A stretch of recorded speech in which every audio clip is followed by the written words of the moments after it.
Hi, everyone, and we're back. All right, so today we are looking at uh, a an essay by Karl Marx, and we are coming out of um, our discussion of Kant, right? So, having completed our third ethical theory, right? Can't repeat it too often, I suppose. Right? We have virtue ethics of Aristotle, utilitarianism of John Stuart Mill, and the deontology of Kant. Right? And Kant, as we saw in the last video, is an idealist. Now, we'll have occasion to talk more about Kant in just a moment when we get into Marx a little bit. And I will go over some of the large sort of historical, social, political elements of Kant's philosophy that we had mentioned previously. But let's come to Kant. When we come to Kant, Marx, right? Here we are, the dreaded Marx, the most hated philosopher, perhaps of all time. What's Marx all about? Well, Marx is a German philosopher. His dates are 1818 to 1883. And of course, Marx is the most famous philosopher of communism. Marx's major work is Capital, Das Kapital, which is a critique of capitalism. Right? Marx is most famously not just a critic of capitalism, but also a progenitor of communism.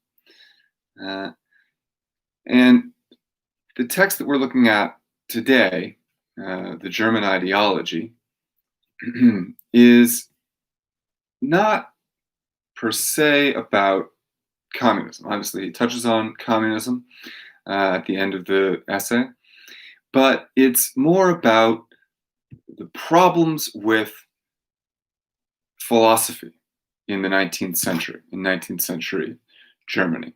Right? The German Ideology, part one, which is the only part that we're reading, is on Feuerbach, specifically the opposition of the materialist and idealist outlook. And so in this essay, Marx is not engaged in sort of thoroughgoing critique of capitalism, but is instead thinking about the deficiencies of philosophy that have prevented philosophy from the kind of critique of capitalism that he himself engages in. So, the main topic then is idealism versus materialism. And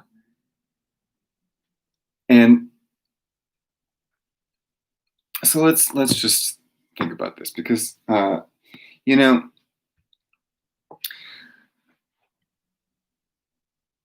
materialism is still something of a radical philosophical position.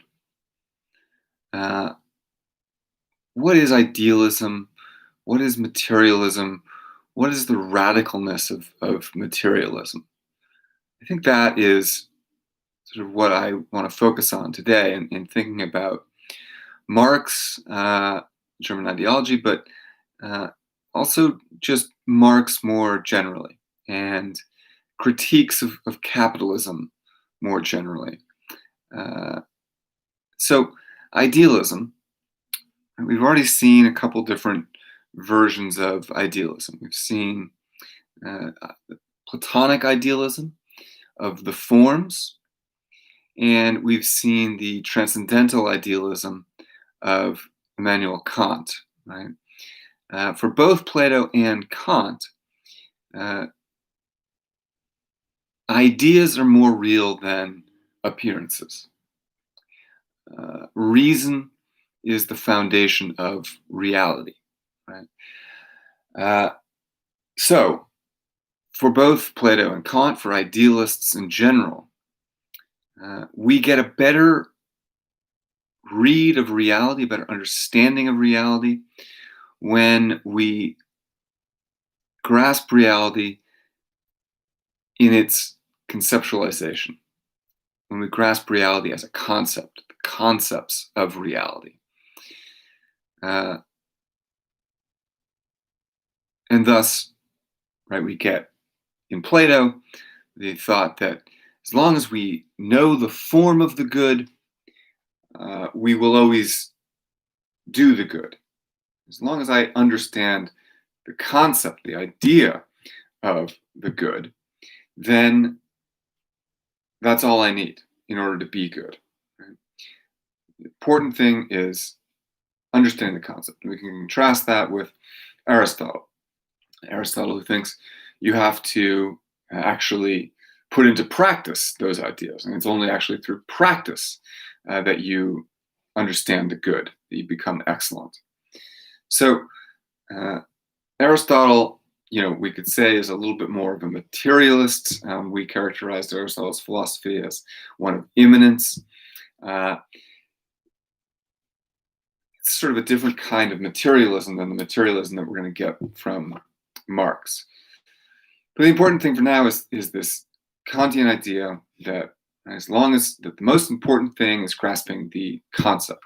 If we have the idea, then we will know the reality in the material world as well. The same is true for Kant.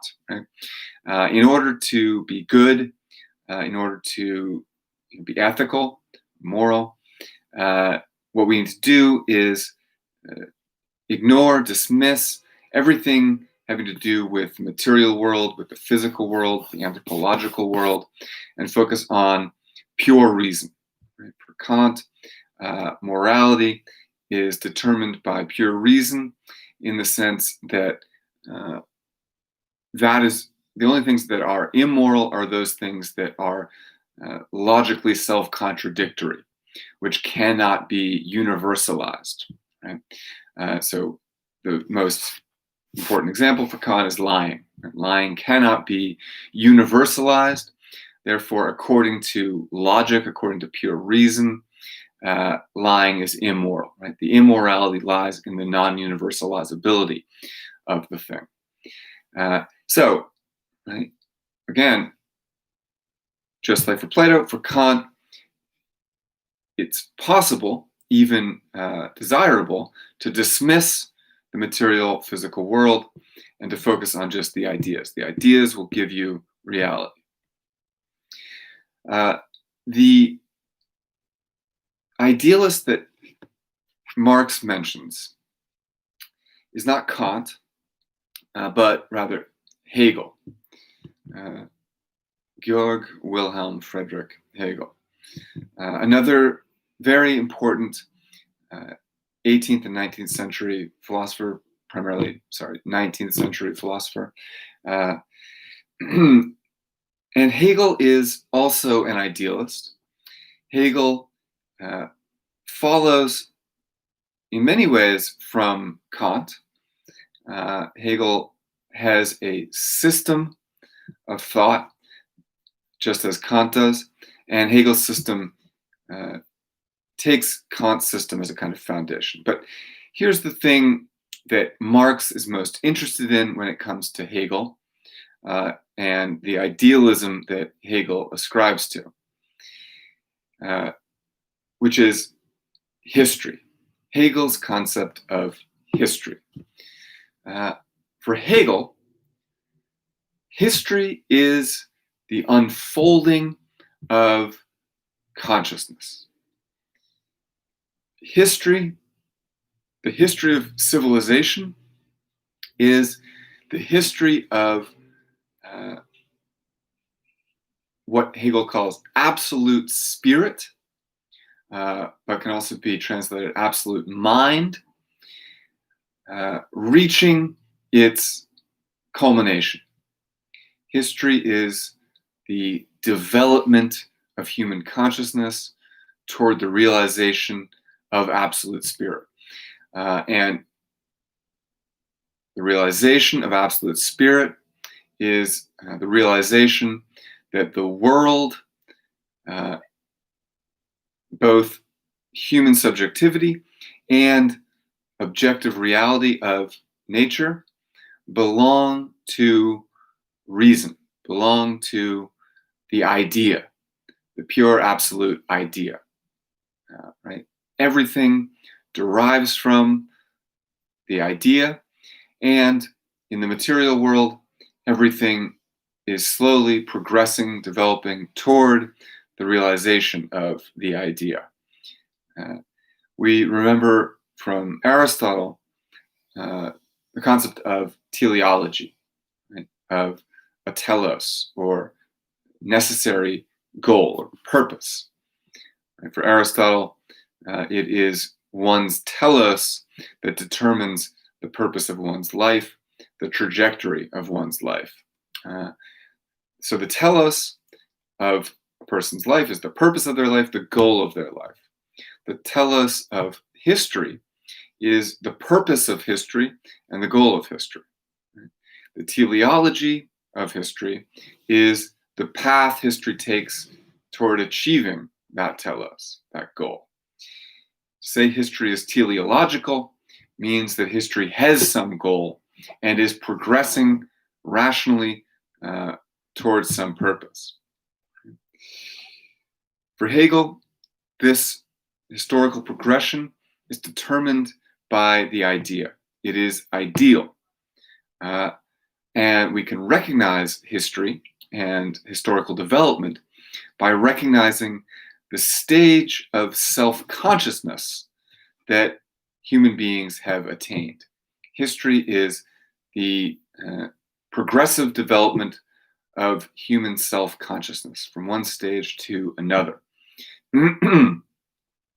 And the ultimate stage is thus this final stage of self-consciousness, which is the consciousness of reason as the unity of objective nature and subjective human experience.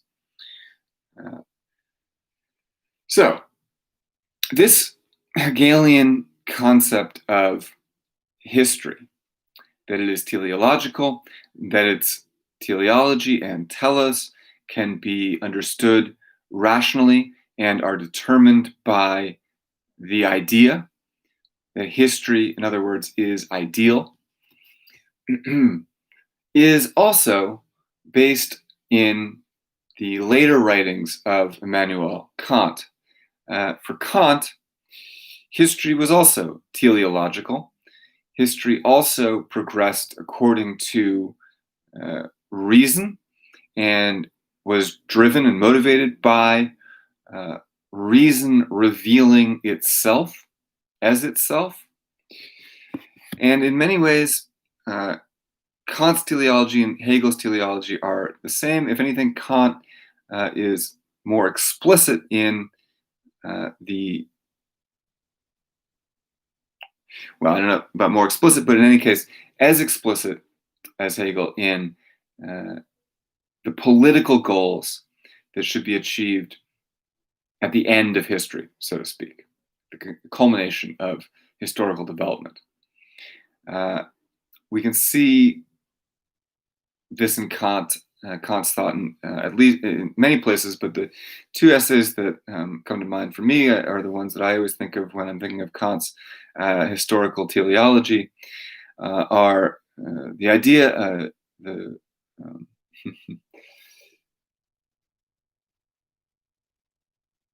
the idea of a universal history from a cosmopolitan point of view, the idea for a universal history from a cosmopolitan point of view, and a second essay called Perpetual Peace. Now, in these essays, and I don't want to go into any detail about them because we haven't read them, and this is just by way of setting up the sort of philosophical situation that Kant is responding to. Right? We know that for Kant, there's this strict separation between the realm of pure reason and the realm of appearances, the physical realm. Strict separation between the realm of absolute morality and anthropological activity. But for Kant, history is developing, nevertheless, according to a rational plan, which is to say that physical, anthropological realm, the realm of appearances, is itself progressing toward a kind of ideal, static situation. What we might crudely call a kind of utopia. Utopia is a terribly misunderstood word. One imagines utopia to mean a world in which there is no suffering, a world of no pain, a world where everyone's needs are always met, where there is no unhappiness at all. Right? No. The only sense that utopia makes is if it's understood. That's terrible syntax, right? The only way that utopia makes any sense is if it's understood as the condition of the least possible suffering, the least possible pain and unhappiness, right? Where there is no needless suffering or pain. A kind of ideal state which would represent the culmination of historical learning about statecraft. If we imagine, politics to be a kind of craft, statecraft, a kind of knowledge or science, as we say in political science, we imagine that we are gaining knowledge about what it means to run a state well, ethically, morally, to maximize pleasure and happiness, minimize pain and suffering. And if this is true, if we are in fact learning things, if politics is a kind of craft, or to put it in Aristotle's term, a kind of practice that one could become excellent at, then it's not unreasonable to ask if there will come a time where we've perfected the art of statecraft, where we've reached the ideal political form, the form that will minimize pain and suffering to the greatest extent. And so the thought that we are progressing is already inherent in both Plato and Aristotle's concept of politics, in that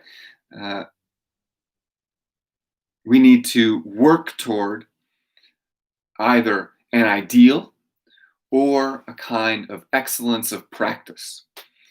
But in any case, both have this concept of progression, right, of development. Now, whether or not you think utopia, even in this revised, sort of compromised form, is possible, the thought that history is progressing, that there is historical development, is certainly appealing and seems almost self-evident. Even if we're incapable of ever reaching an ideal political form or anything like a utopia, we might still be able to say that there is progression, development, and even improvement. So to understand history then as teleological is not unreasonable. And Marx has his own concept of historical teleology. But for Kant, this historical development is aimed at this kind of utopia. He believes that if human beings are simply given enough time, if civilization doesn't destroy itself before it's possible, civilization will inevitably, according to a necessary rational plan, reach this moment of sort of quasi-utopia. In Kant's utopia, of course, the categorical imperative will be universally followed. In Kant's utopia, everyone will follow the categorical imperative. No one will lie, no one will kill themselves, and everyone will develop their talents to the greatest extent possible and help one another whenever it is possible. Kant calls this utopia a kingdom of ends, right? A society in which all people are treated as ends in themselves, never as only a means to an end, right? Where there is no exploitation, where everyone is able to rule themselves. Kant imagines this becoming possible in an internationalist system. Kant is an internationalist. He believes in a sort of confederacy, a United Nations, really, of nation states. In the 1790s, Kant is proposing a body like the United Nations or the League of Nations before it. So these, let's keep that in mind. Right, Kant imagines that history will develop according to reason, that underneath this realm of appearances, this realm of anthropological activity, the engine of reason is imperceptibly directing history toward this utopian, quasi-utopian state. Now, the only thing that's really important is that for Kant, no amount of sort of intentional, practical behavior, no amount of politics, no amount of activism, no amount of social reform is going to bring this utopia into reality. Instead, right, the development of history is an unconscious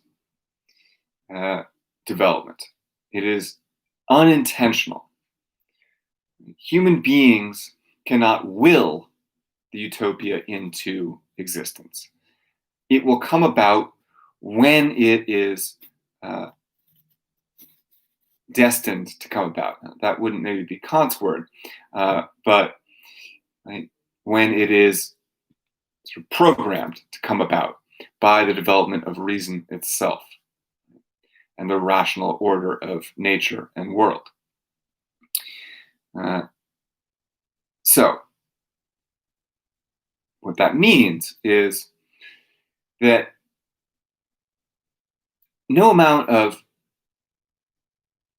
that we're incapable, right? That our material circumstances, anything that we do, our actions are not going to bring this about. They're irrelevant with respect to this final quasi-utopian state. Right? We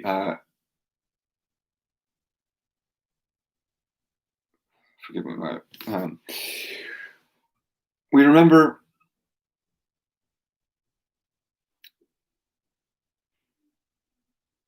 what it means to be moral for Kant, to some extent, to have a good will, to always will to follow the categorical imperative, to always will to act rationally. whether or not your action, what the consequences of your action are, don't matter. What matters is that you understand the moral law and will yourself to act in accordance with the moral law. Right?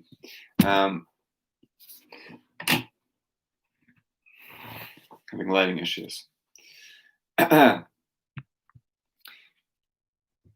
will yourself to be in accordance with the moral law,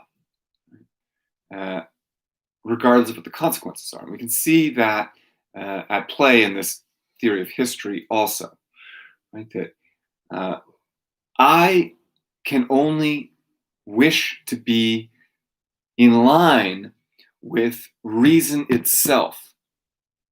And by being in line with reason itself, I am part of the movement toward this quasi-utopian state. Simply by willing and understanding the categorical imperative.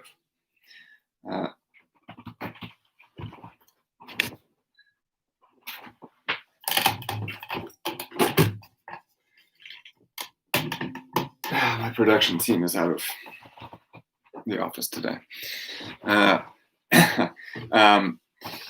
And so by willing and understanding the categorical imperative, that's as close to the development of history as your actions can get.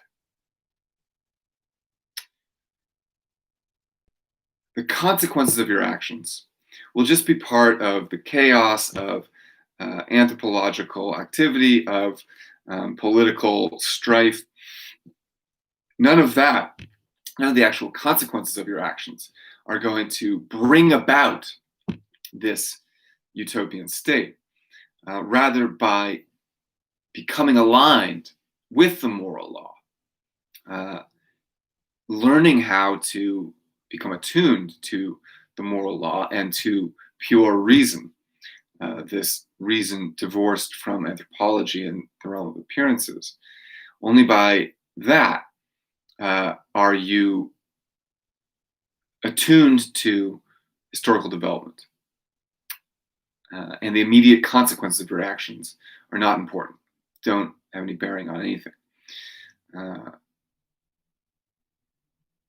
So we can see also why Kant will think that consequences don't matter. It's this morality or this will, the will to morality that matters. And that seems to be ultimately the engine that will ultimately bring history to this utopian state. Right? What will it mean to achieve this ultimate state? It will mean that everyone in the world wills the same thing, wills the categorical imperative, understands and wills the moral law. In order for Kant's utopia to come into existence, everyone has to always be doing the right thing, willing themselves to do the right thing. And, in some sense, that's obvious, right? If everyone just stopped doing bad stuff to each other, that would be as close as we could come to utopia. Right? Somehow, we're incapable of that. So,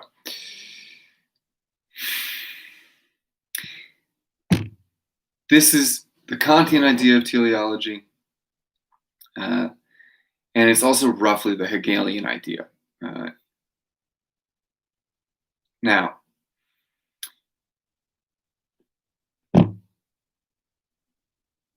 what Kant's concept of teleology implies, or explicitly demands, is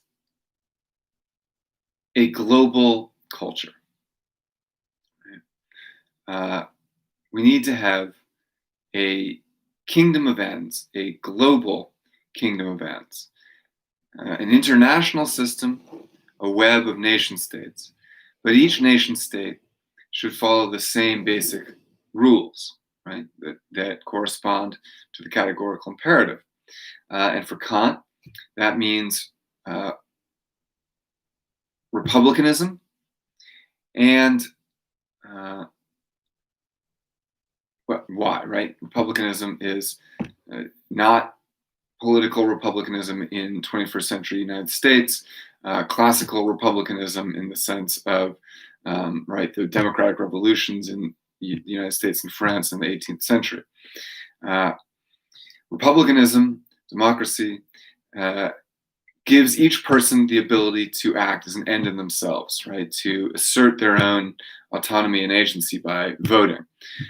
You're also going to find that in liberalism. Right? That liberalism is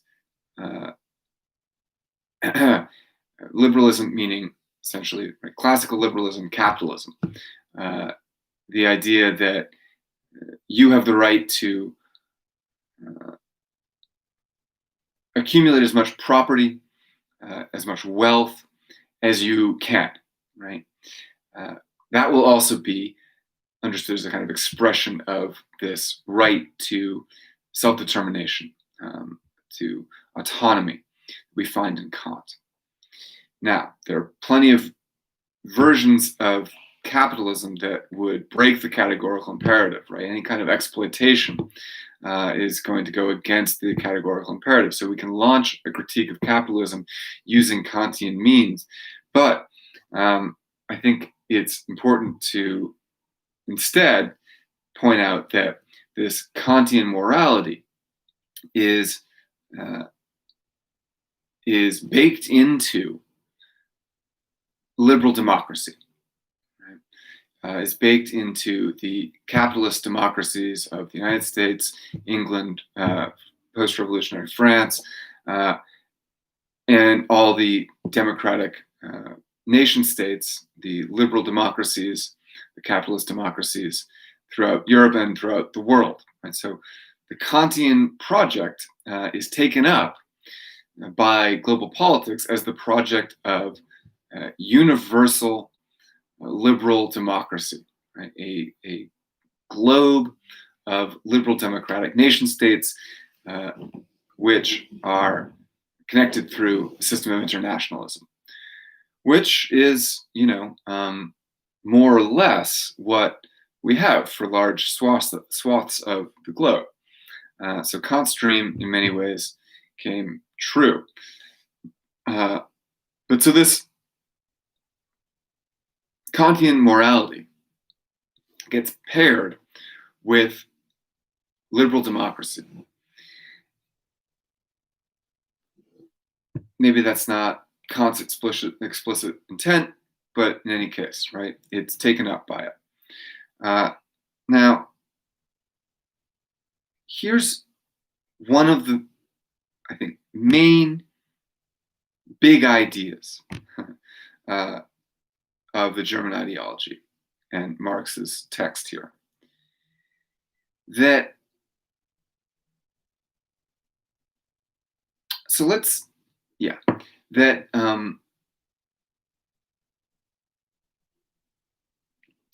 morality of liberal democracy is an idealistic morality. Not in the sense that it strives for an ideal, but rather in the sense that it aims to have in its rational structure a moral form. Liberal democracy is idealistic in the sense that it evaluates its morality based on its ideas. What are the ideas? And not on the material reality. So we see the distinction between this playing out, still today in the debate that is going on right now a debate between or over whether or not we want to shoot in the United States for equality or equity.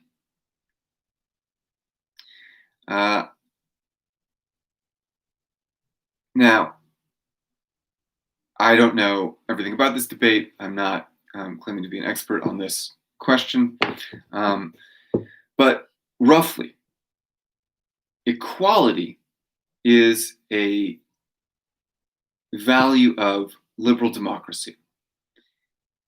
And equality is equality of the laws, equality at the level of law, kind of formal, ideal equality, right? All people have the right to vote. Right? All people are protected under the Bill of Rights, Constitution. That is a formal equality. And as long as the law, the abstract form, meets this set of moral criteria, right? As long as we have abstract ideal equality written into the law, then we're fine. But what we see in the United States is that despite having this equality, right, written into the law, this formal equality, that doesn't translate into equity, right? A kind of material equanimity, right? Material comparability between situations. So although we have abstractly, formally, the equal right to vote, the equal right to pursue property, to pursue happiness, we see that formal equality doesn't translate into a material equality, doesn't translate into equity. So that's one way of thinking about this, right? And so when Marx is critiquing idealism, when he's critiquing German ideology, he's critiquing both or many things, right? The sort of abstractions of Kantian and Hegelian philosophy, which he mocks, but then also critiquing liberal democracy, right? And this idea that a formal equality, formal morality is enough, that we can stop at the level of ideas. To engage in this materialist critique of that idealist ideology is to point out things like that formal equality doesn't translate to material equity, right? Is not to say the laws are unequal. It's to say, ultimately, what Marx wants to say is liberal democracy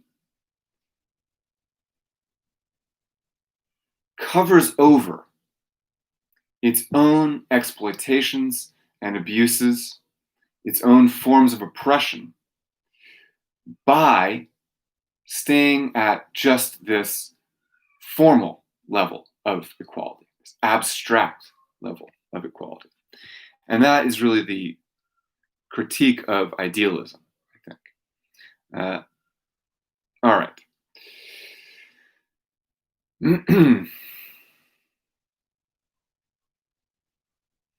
So let's jump into the first section here.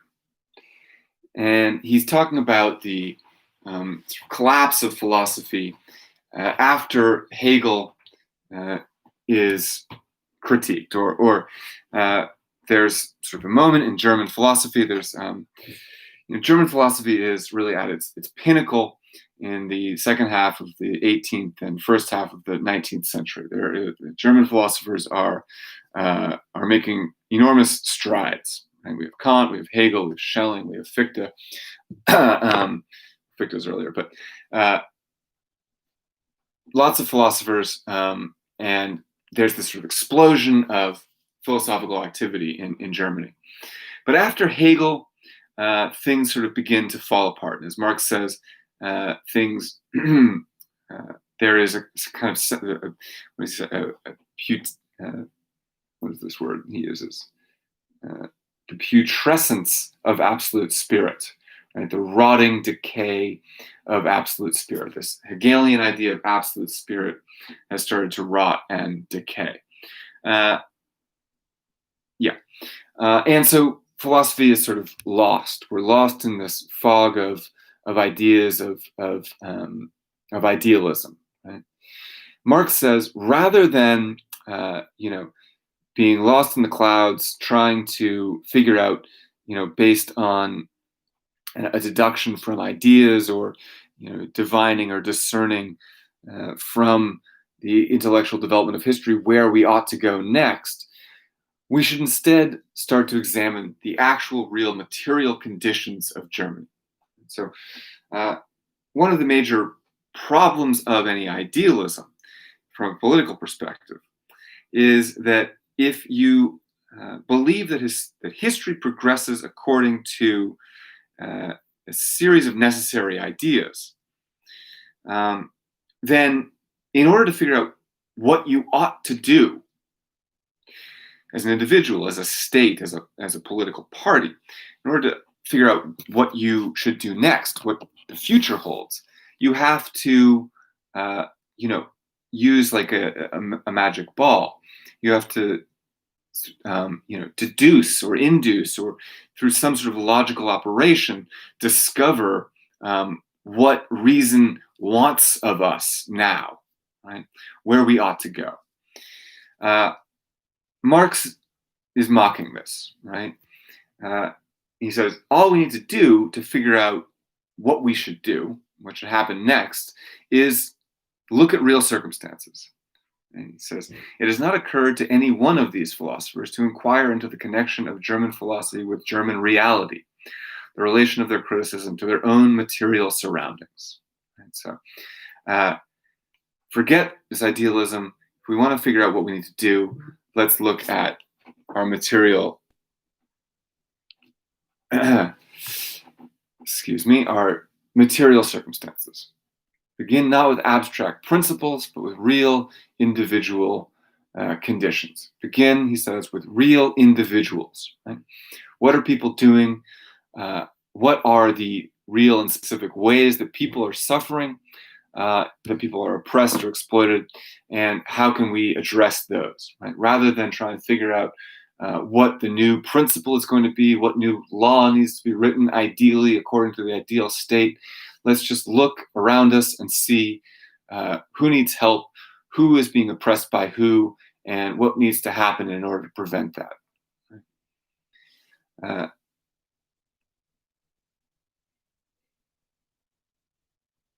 So let's begin with what's in front of us. Now, what is in front of Marx is what he sees as the failure of the liberal democratic revolutions. What he sees is precisely that separation, that divide between the ideal and the reality, the principle and the actual circumstances. So let me say a little bit about this. For Marx, the liberal democratic revolutions, and let's focus on the French Revolution is the standard example. It's the most obvious and sort of neat example, but so we'll use that also. What was promised by the French Revolution? The French Revolution promised to provide government for the people. One of the main watchwords rallying cries of the French Revolution was le peuple, right? The people. Who is behind the revolution? Who is for the revolution? The people.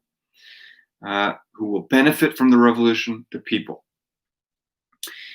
And this is the case for any democratic revolution. Right? Now, prior to the revolution, who was oppressing the people? Who did the people need to be liberated from?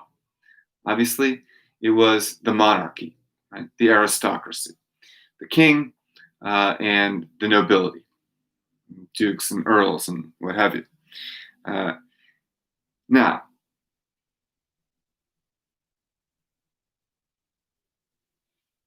in order to provide freedom to the people, the aristocracy had to be overthrown.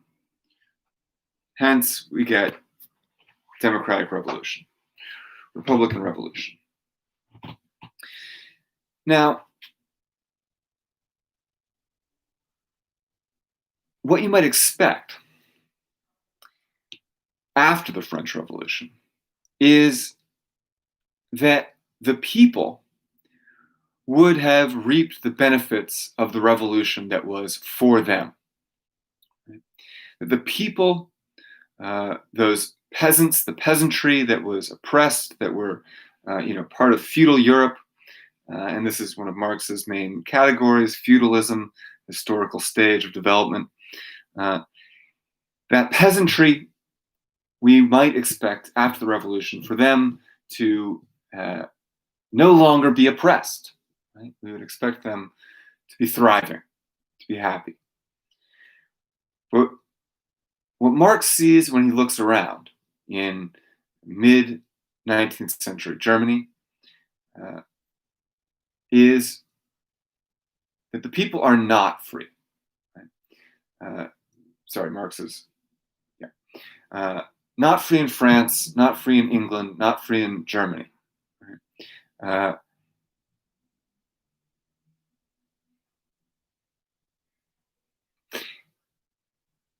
What's the evidence that they're not free? Well, the poor are still poor.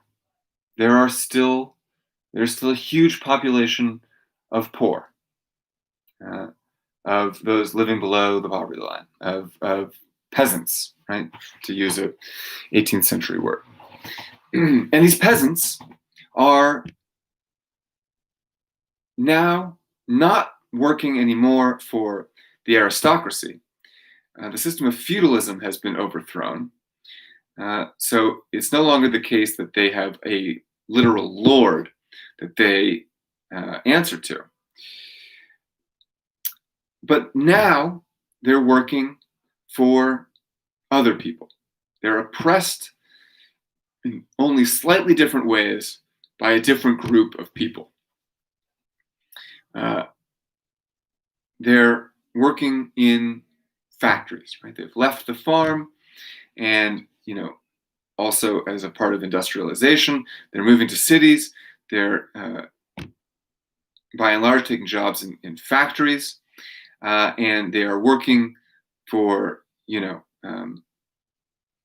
for slave wages in atrocious, unsafe conditions, horribly long hours, no weekends. They are at the command, at the whim of their bosses, the factory owners. Right? So Marx sees that the lot of the people, the lot of the peasants, those who were most oppressed under the monarchy, has not really changed after the revolutions. They can vote, but who do they vote for? Who really benefited from the democratic revolutions, from, let's say, the French Revolution? Marx believes that the real beneficiaries of the French Revolution and the real agitators and cause of the French Revolution were not the people, by and large, but the bourgeoisie. Right? Now, this is one of those sort of annoying bits of Marxist jargon that you maybe roll your eyes at or maybe get really excited by. But the bourgeoisie is the merchant class. It is the upper middle class. They are the traders. They are the, today we would think of them as the upper middle class. And in pre-revolutionary France, in pre-revolutionary Europe, this merchant class, this bourgeoisie, had become extremely powerful. They were very rich. They had connections all around the world. They were very powerful. But they didn't have aristocratic pedigree. They weren't aristocrats. They were commoners. They weren't born into royal houses. They didn't have blue blood. And so they didn't have any political power. They had some economic power, but that economic power itself was also subject to the rule of the king and the aristocracy. So there was a lot for the bourgeoisie to gain from a revolution, right, from overthrowing the monarchy. The bourgeoisie would get control of the levers of political power. Right? They would, in many ways, be able to replace the aristocracy, right? By teaming up with the peasantry, le peuple. The bourgeoisie was able to align themselves with this mass of people against the monarchy, against the aristocracy, to convince the people that they were on their side, that they had common interests, that common interest was in overthrowing the monarchy, and that after the monarchy was overthrown, the people would be free, right, and less oppressed or not oppressed. Now, Marx sees after these revolutions, the people are still oppressed. People are now only oppressed by their bosses, by the people that own the factories in which they work, that pay them, subsistence wages and work them literally to death. The people's lot has not improved, but the merchant class, the bourgeoisie, is now the ruling class. Right? They own the factories. They own what Marx calls the means of production. We'll talk about that more in a minute. And they are also the ones who are in political power, right? The peasantry get to vote, yes, but who gets voted into office? Not the peasants, not the aristocracy, the bourgeoisie. So for Marx, the democratic revolution is not really a democratic revolution. It is a bourgeois revolution.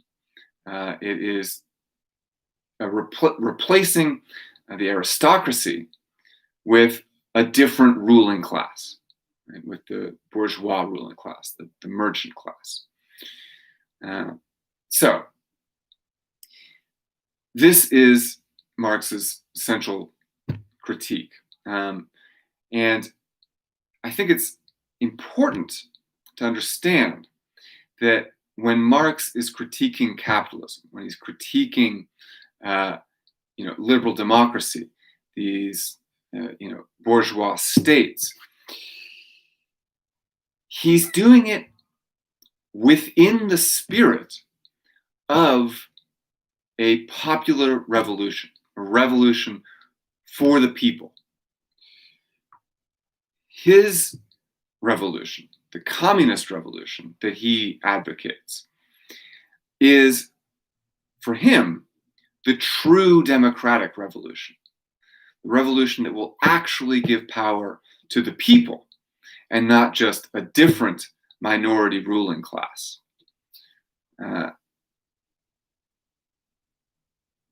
In early writings, Marx refers to communism as radical democracy. So it's not that he is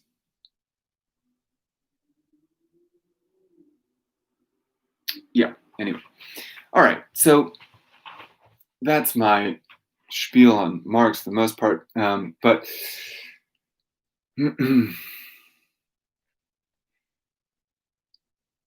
I think Marx is very often misunderstood or not understood, or probably most often not read at all. And Marx is thought of as a kind of fascist thinker of some kind. That's very wrong. So the premise of materialism is that human beings, that history is defined by production. That what makes us what we are is the fact that we produce things, the fact that we create things. And right, so this is distinct from, this is the materialist understanding of the essence of being human. That will be distinct from the idealist understanding of the essence of being human. Right? For the idealist, the human being is a rational animal. Right? We are, above all, rational agents. And it is our thinking that makes us unique. For Marx, we are material beings. And what makes us the unique beings that we are is the fact that we produce things, we create things. We produce technology, right? We produce the means of producing other things. Right? We produce poking sticks, we produce bows and arrows, we produce boats, we produce cabins. At every stage of our existence, what separates us from the animals, what makes us distinct, is the characteristic of being producers. So, for Marx, the human being needs to produce in order to be in touch with his essential nature. Needs to produce in order to be satisfied, in order to be happy. But doesn't just need to produce. Human needs to own the products of his production, own the products of his labor. When I build a house, I am happy not just because I've completed the task, but because I then have that house for myself to develop my own life, right? To use as a means of production of other things. When I have that house, I have, right, the means of making other things. I have shelter, I have safety, etc. Right? I get a lot of benefits from that, and my happiness comes from my ownership of my production. Now, without getting into this too much, this is ultimately the exploitation of capitalism, the exploitation of wage labor. That, for example, in a factory, the worker produces things, but doesn't produce things for themselves. They produce things for the factory owner, for the boss. Right? The worker makes a wage, and no matter how much they produce, no matter how much their products sell for on the market, no matter how much profit can be made from their products, they make the same wage. Their wage doesn't change. They don't get the benefit of their own products. They don't get to keep their products. They trade their products, regardless of the value of those products, for this arbitrary wage. The products of the workers are owned by the owners of the factories. The owners can then sell those products and take the profits for themselves. Marx calls this the alienation of labor. What he means by that is that the laborer is alienated from the product of their own labor. They don't benefit from what they themselves produce. Instead, someone else does. It is appropriated by the factory owner. And this is the exploitation of capitalism. For Marx, this alienation of labor, the fact that you don't benefit from your own labor, that you're working for someone else, is an injustice. It is a source of great unhappiness. It alienates us not only from our labor, but from ourselves, right? Because our essence is in producing things. Our essence is in owning the products of our labor and owning the world that we create through our labor and our products. Right? To be alienated from the products of that labor is to be cut off from your own essence, to be denied your own essence. So this materialist definition of the human being, in distinction from the idealist one, is key, and to understand that man's essence, for Marx, requires a particular kind of material satisfaction and not simply kind of abstract validation. Right? It doesn't do me any good to know that my Constitution says that all men are created equal when I look around and see that in practice there is no amount of inequality that seems to be intolerable to that same Constitution.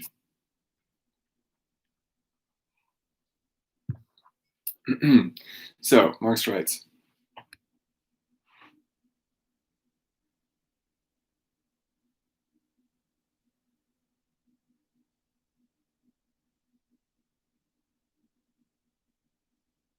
the way in which men produce their means of subsistence depends first of all on the nature of the actual means of subsistence they find in existence and have to reproduce. This mode of production must not be considered simply as being the production of the physical existence of the individuals.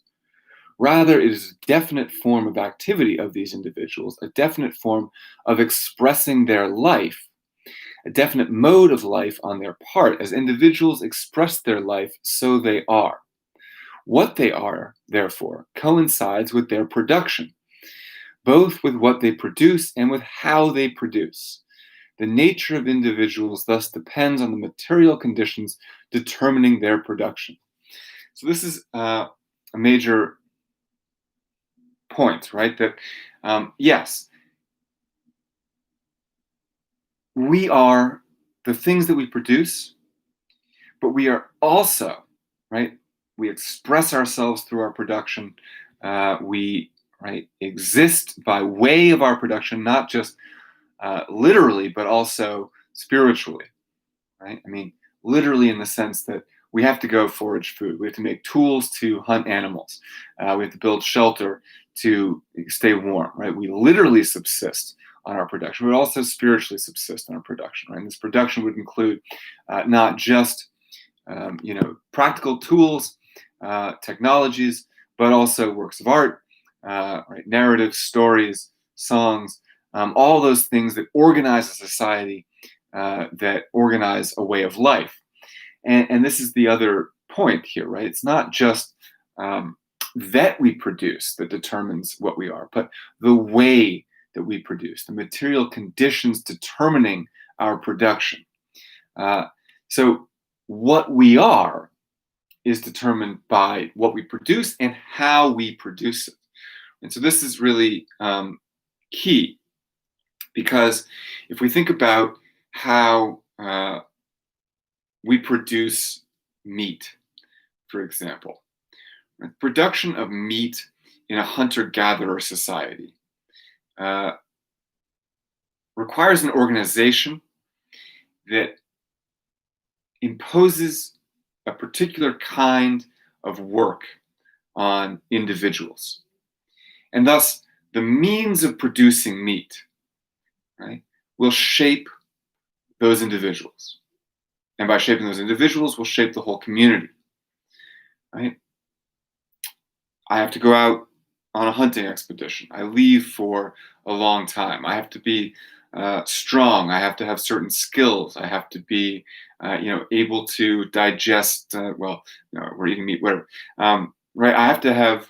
There are certain structures and skills and practices that go into production, and the means of production, thus, will determine the structure and practices of our lives. Right? Today, to produce meat, I have to teach philosophy. Bizarre, right? But that is a different system of organization, right? We are all organized so as to produce things in a particular way, and that structuration of society, again, imposes certain expectations on individuals. Right? If we're all going to get meat, the philosophers all have to behave this way, the historians have to behave this way, the police have to behave, some way. Everyone has their own role. And so in discussing this, Marx sets out on then his analysis of history, right? How history develops. And he understands historical development not as stages of the development of self-consciousness, as Hegel did, or as the incremental revelation of reason, as Kant did. He understands historical development as the way that the means of production changes from one period to another. And these changes in the means of production, these changes in social organization, are not destined, according to some rational plan, but are much more arbitrary, much more about, again, the material conditions in which social activity takes place. So the first stage of historical development that Marx identifies is the stage of hunting and fishing, right? Where people produced by hunting and fishing, by the rearing of beasts, or in the highest stage, agriculture. So that sort of prehistory, that age before civilization. Right? Marx thinks this isn't, sometimes we might say, well, history begins with writing, or history begins with the first written laws, or the first organized laws, or something like that. Those would all be idealist understandings of history. For Marx, history begins the moment a human being invents a tool in order to help him produce something, to procure meat or build a shelter. So history begins with hunting and gathering. But it develops into another stage as population becomes denser, as tribes become organized into cities, and cities are then split between the urban and ex-urban areas. So he says the second form is the ancient communal and state ownership, which proceeds especially from the union of several tribes into a city by agreement or by conquest, and which is still accompanied by slavery. Besides communal ownership, we already find movable and later also immovable private property developing, but as an abnormal form subordinate to communal ownership. Now, for Marx, right, Marx says these first communal states are organized around this group of tribes, and it's very important to understand here what the organizing principle of those states is. What organizes those states is the division between the free and the enslaved. The first states, the first cities, first post sort of hunter-gatherer form of civilization, society, is a communal one in which everything is shared among this band of tribes that has come together. Shared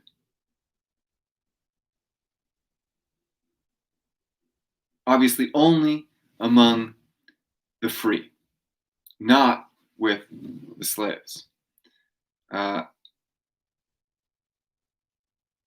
Now, why does this communal state arise?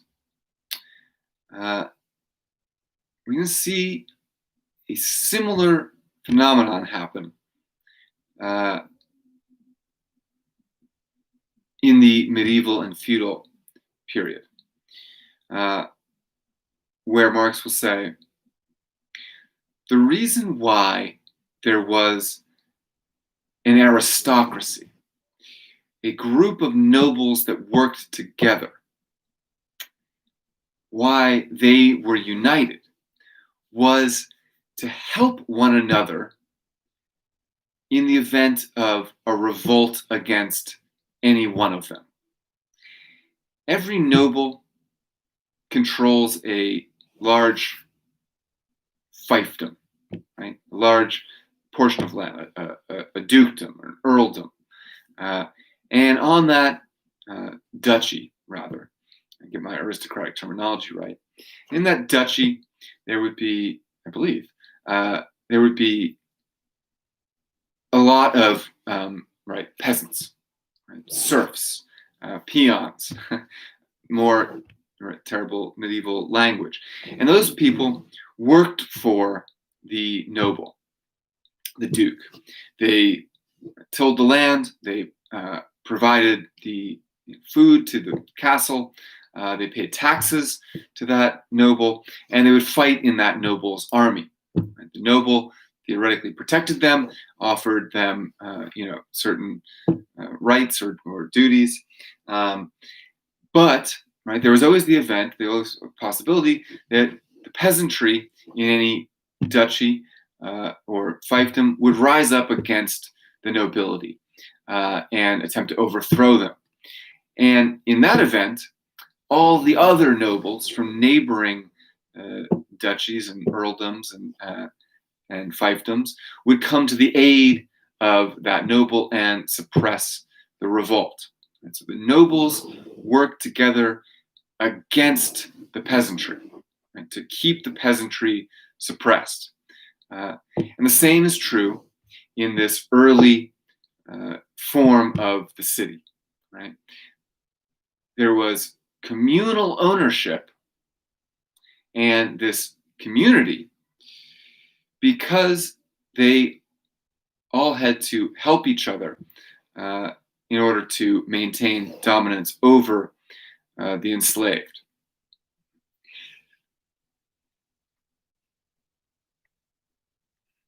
So,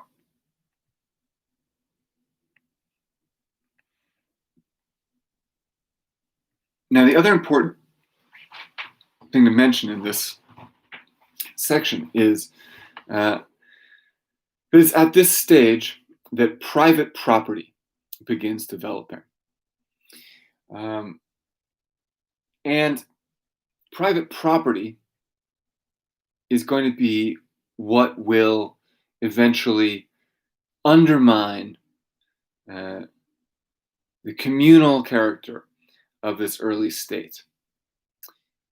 So let's talk a little bit about what private property means in a Marxist context. One of the things that we hear about when we hear about Marx is the abolition of private property, which sounds very scary. Right, to abolish private property, the communists are coming to, confiscate your laptop and your your car, and even your dinner plates. No, not at all. Right. The kind of property that Marx has in mind when he talks about private property is not individual property. It's not the property that you own as an individual. In the Communist Manifesto, he says outright, right? Communists aren't interested in individual property. The kind of property that he's interested in and interested in abolishing is what he calls bourgeois property. And what that means is private ownership of the means of production. Right?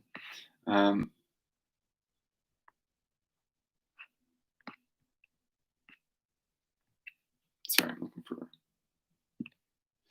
So, private ownership of the means of production. The easiest way, I think, to understand this is to return to the example of the factory and the factory workers. Right? The workers work in a factory. They work for the factory owner. That owner owns the property, owns the factory. The factory is the private property of the owner. That's the kind of property that Marx wants to abolish. That's the kind of property that is a problem that leads to exploitation and alienation and oppression.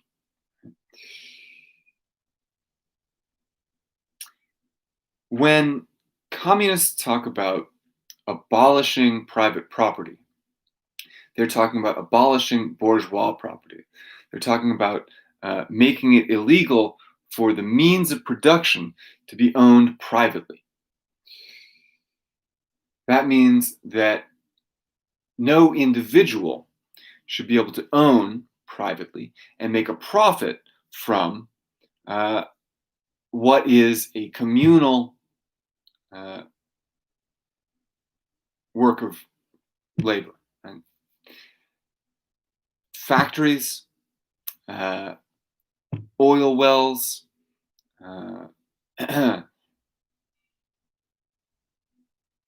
mines,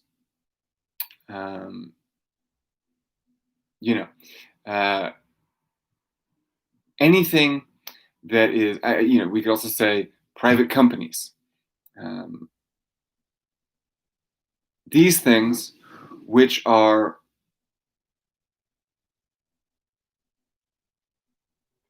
the product of many hands, should not be owned privately, but should be owned communally. So, to say we should abolish private property is to say the factory should be owned not by one individual, but should be owned collectively by all the workers who work there.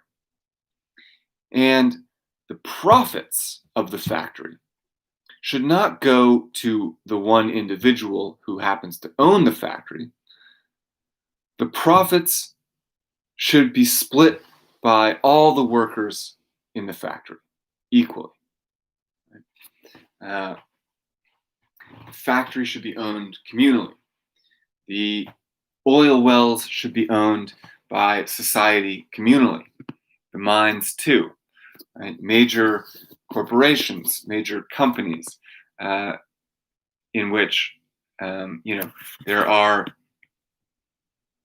tens and hundreds of thousands of workers, should be owned collectively, right? Because the workers are the ones that actually produce things, actually make things that then make a profit. But all that profit goes to the owners, right, who own private property. So private property means bourgeois property, and the abolition of private property means the abolition of private ownership of communally produced goods and communal activity. So this emergence of private property in the second stage of historical development is going to be the beginning of the rise of class distinction. Previously, the only distinction was between free and enslaved. All the slaves were equal and all the free people were roughly equal. But with private property, there is a new kind of inequality within that community of the free. One of them moves out of the city and builds a mill, right? And begins hiring people to process wheat or whatever.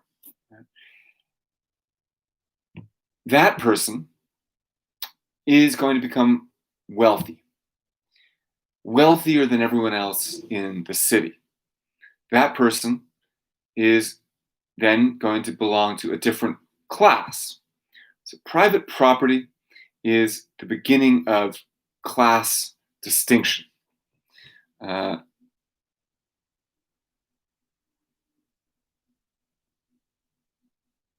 So Marx goes on. The citizens hold power over their laboring slaves only in their community, and on this account alone, therefore, they are bound to the form of communal citizen ownership. Right? So only on account of the fact that they hold power over their laboring slaves are they bound to the form of communal ownership. It is the communal private property which compels the active citizens to remain in this spontaneously derived form of association over against their slaves. And for this reason, the whole structure of society based on this communal ownership and with it the power of the people decays in the same measure as, in particular, immovable private property evolves. The whole structure of society based on this communal ownership decays in the same measure as immovable private property evolves. The division of labor is already more developed. We already find the antagonism of town and country.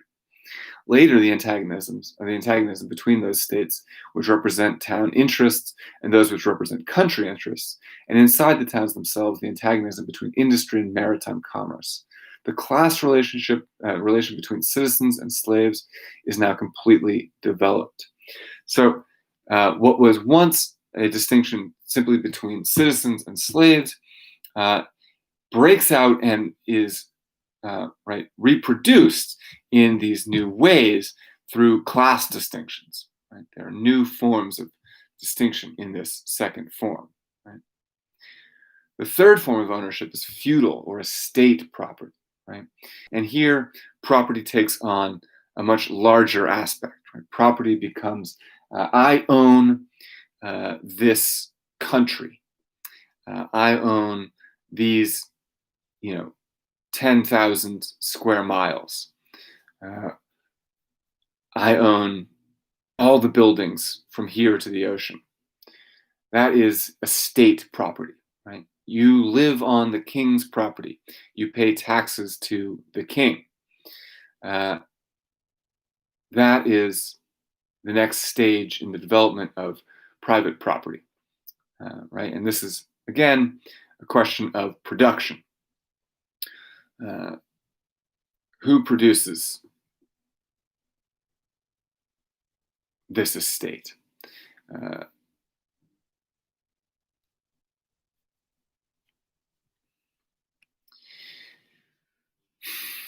so Marx is really the first to think about history in this way, not as a history of great men and their deeds or as an idealist development, but as the confluence of materialist forces. Right? Does not have direction. Civilization is progressing toward community again. Right? This is, I said, Marx has a kind of teleology. He thinks that private property is reaching a point now in the 19th century where we've reached such inequality and such a state of exploitation. There's so much property in so few hands, so much wealth in so few hands, that it must be time for some kind of correction. And Marx thinks that through the inevitable agitation and revolutions of the working classes, there will inevitably be a return to a greater kind of community, to communism. And this is not the destiny of an idea. This is the inevitable consequence of the current material conditions. Right? If you treat workers like this, they will revolt, Marx thinks. And their revolutions will overthrow all ruling classes, will destroy the class society that is built on private property in the first place. Having seen the way the bourgeois revolution in France and the United States and elsewhere didn't end the exploitation or suffering of the people, he thinks the people will finally rise up and recognize that all class distinctions in private property must be abolished.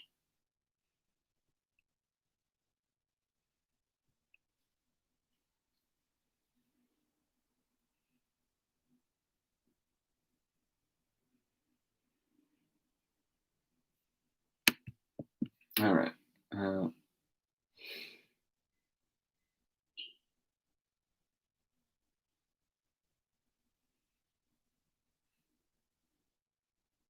So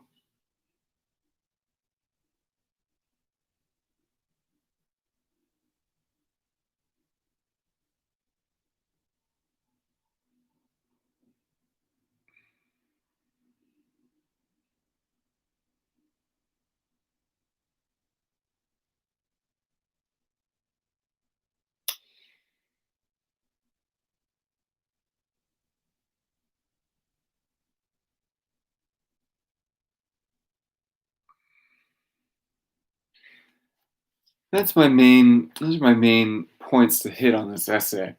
But let's skip toward the end where he's talking about communism and property and communism.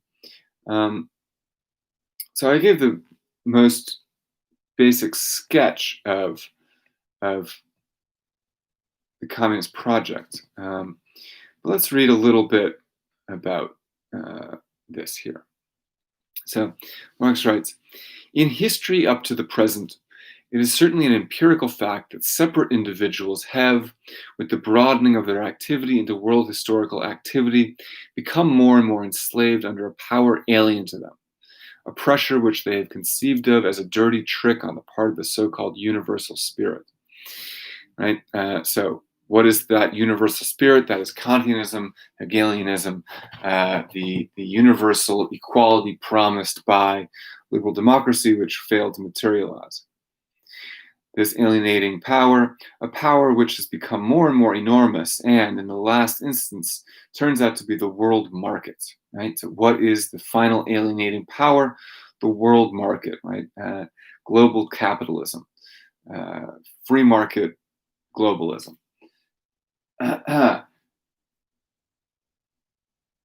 Yeah. But it is just as empirically established that by the overthrow of the existing state of society by the communist revolution and the abolition of private property, which is identical with it, this power, which so baffles the German theoreticians, will be dissolved. And then the liberation of each single individual will be accomplished in the measure in which history becomes transformed into world history.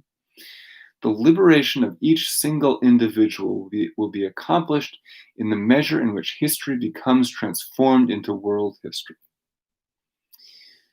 So, Marx is here outlining a different view of global culture, global society. In the idealist view, we saw that, right, with Kant, an internationalist system of liberal democratic nation states. Kant is also interested in global culture, developing a global culture and a global government. But he imagines, rather than internationalism, global communism. And what global communism means is, right, we can see this in this idea that history becomes transformed into world history. Right? The liberation of each single individual will be accomplished by making history become world history. That this becomes,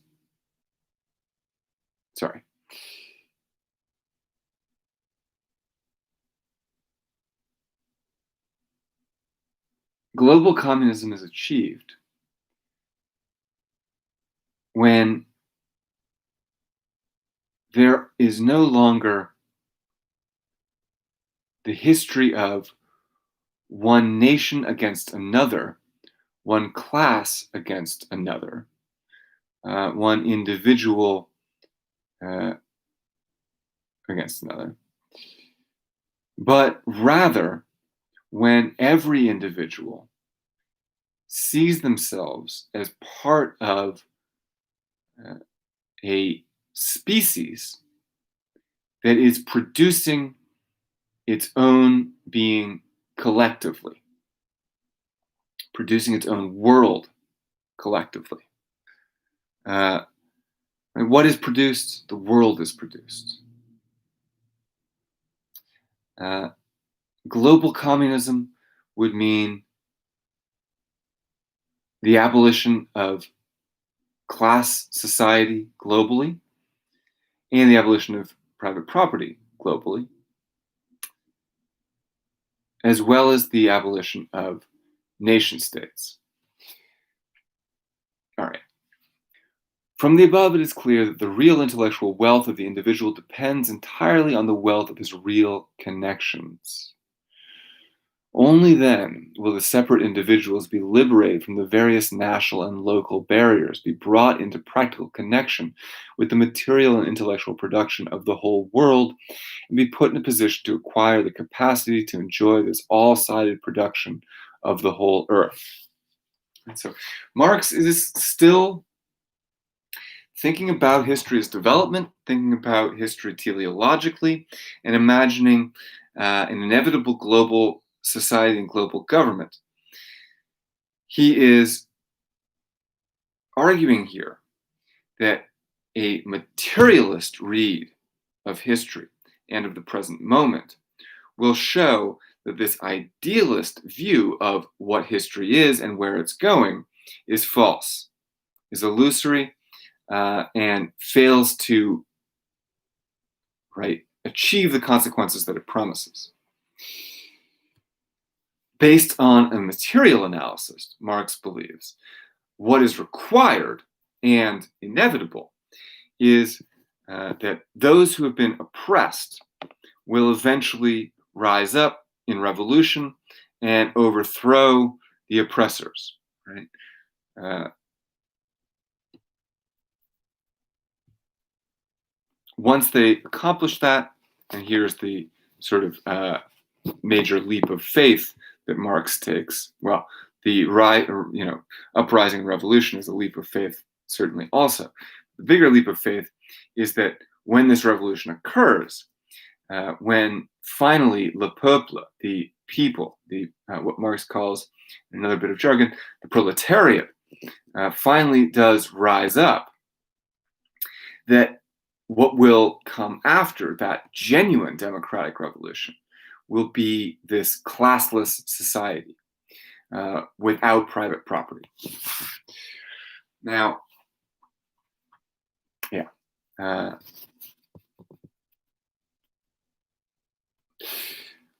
right, so I think that's all I've got for Marx. We're a little short today. I apologize for the loss of time. But really, we cover so much more material in an hour and a half of me just talking than we would in a classroom. Really, so much more. So, it's just a bizarre and not great trade-off. Anyway, so we will call it there, and I will see you tomorrow in class.